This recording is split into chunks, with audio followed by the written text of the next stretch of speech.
Pinirma na ng bagong kasunduan ng TV5 Management at ABC5 Employees Union para sa 2023 to 2025. Present sa signing ng Collective Bargaining Agreement sina TV5 President and CEO Guido R. Zabaliero. Kasama ang Union President na si Ener Latina.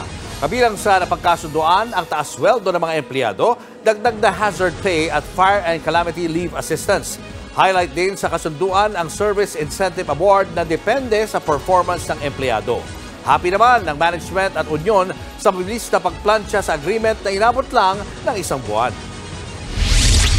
Yung level ng trust, and I think talagang nag-vote in talaga ang union tsaka yung management to make sure that we are working together for the same goal na talagang iaangat namin ng TV5. So, talagang magkakapatid talaga kami.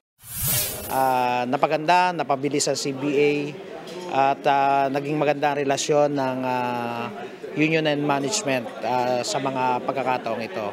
Siguro o hindi siguro, sigurado na napaaga ang aming Pasko. Mga kapatid, Julius Babaw po. Huwag maging huli at maging una sa lahat ng balitaan. Para sa tuloy-tuloy na talakayan sa Frontline, mag-follow at mag-subscribe sa social media pages ng News 5.